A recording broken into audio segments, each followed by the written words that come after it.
Hello and welcome to the Longines Global Champions Tour here in Cascais, Estoril. A stunning setting behind us, the lighthouse of Santa Maria and the house of Santa Maria as well, where dukes and duchesses have stayed over the years as it dates back to the late 19th century. A little more up to date, and alongside me is British rider Ben Maher. Another fantastic setting for the tour, Ben. Yes, it's always great to come back here. I missed this part of the tour last year, but beautiful weather, great setting, and typical old-fashioned grass arena, which is fantastic for the horses. Well, moving up more to the modern day, horses that you've got here this week and actually reflecting back on a previous leg on Paris. Before that, win with Sella, joint win with Sella in a big class there. That was some class. It was a much needed win, I think, for my whole team. Sella's confidence, my confidence. We've had a little bit of a dry period, and Sella has been out of action, just coming back. Very disappointed with the first fence down in the main Grand Prix last week in Paris, so we decided to jump her again, and it ended up being perhaps one of the most entertaining classes I've ever won. It was very difficult, a lot of thrills and spills, and to be equal first with exactly the same time made it even more exciting.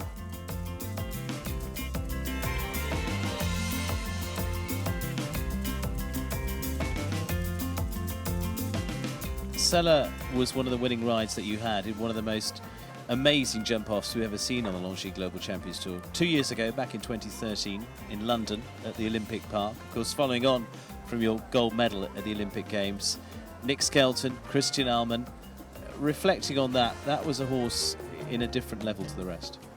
Yes, I mean, it was a great time. Sella had a great support team around her with Triple X and Aristo, and I think that's important to make a great horse good, is using them at the right time, and hopefully looking to get her back to that form right now. She certainly feels on the way back to where we had her, and on Sunday finally I felt like I had that same horse back, and it's hard there. We're traveling a lot, we're always moving around, and the horses do come in and out of form, but hopefully it's coming at the right time, and she has a good support team around her with Aristo, Uruguay Diva, and it's nice that we can just use her in the big occasions. I mean, you mentioned some of the names in there for the likes of Jane Clark, your great owner, and several others as well.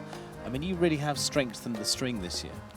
Yes, worked probably much harder on that. The results were maybe down. I disappeared a bit. The ranking dropped 20, 30 places since the good days of the number one, and I think every rider has to do that. It's a hard time when you have to fight your way back a little bit, but on the way back to doing that, we have strengthened the team. Even here in Estoril, I've got 2 9-year-olds, little inexperienced, but definitely future horses. In Monaco, I had Uruguay in the Grand Prix next week. I have in Chantilly, I have a Chavantino, another 9-year-old. So we've got the older ones that are hopefully winning, and we have the next group coming through that maybe take towards the end of the year. But hopefully we don't have a dry period again. Yeah, it just takes the pressure off a bit. I mean, to go from Olympic gold medalist, you say world number one, and then just have a period off the radar a little bit. You weren't far off the radar, but just on the edge there. How hard is that to fight back? Because we see riders at the top all the time. You lose a couple of rides and some retire in your case. I mean, it does make a big difference. I think it's not easy to get sort of up the rankings and to make the number one spot. That was a dream come true, and I had a dream team of horses around me, but definitely it's much harder when you take the fall, and I think that when you look back over many riders, Ludger Beerbaum, for instance, he's never been really out of the top 30 for the last 20 years or something. I think it's not necessarily about sustaining the number one ranking for months and months. I mean, it's an amazing achievement for Scott, and hopefully I can do the same and hold on to it a little longer next time. But I think when you do take the fall, it's a test of character and the team around you that have to work even harder to get back because we've had a taste of what it's like to be at the top.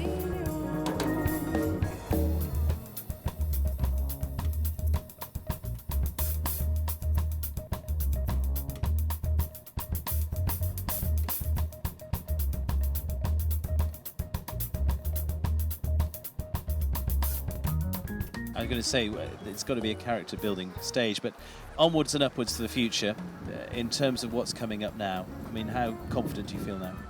I feel confident. It's amazing feeling to have so many horses and always almost in the position of what do we choose to go where, and we have that luxury. And looking forward to London leg of the Global Champions Tour coming up, saving Diva towards Hickstead.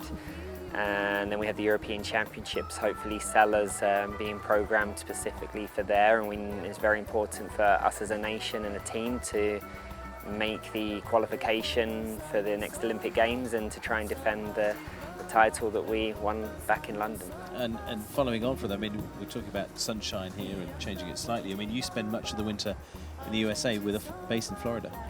Yes, quite spoiled right now. We're spending a lot of time in the nice countries and have a couple of American owners and nice weather.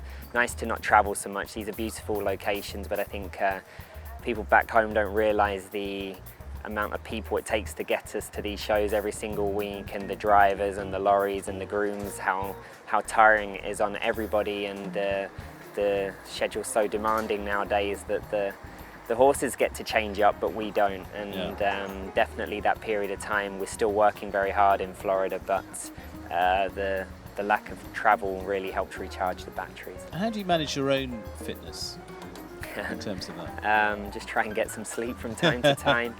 I worked a lot through Florida, was in the gym a few times a week trying to help. I have back problems sometimes, especially when I'm riding Seller and Diva. They tend to jerk me around a little bit. And I was just saying to the girls this morning at the stable, I need to try and find a bit of time to do that again, because I go through stages of struggling in the mornings with my back, and it's important I make time to get to the gym to help strengthen that. Because, I mean, you've come back from a big injury before now. I mean, you worked hard right the way through the cryo chambers and everything else. I mean, you fought hard to come back.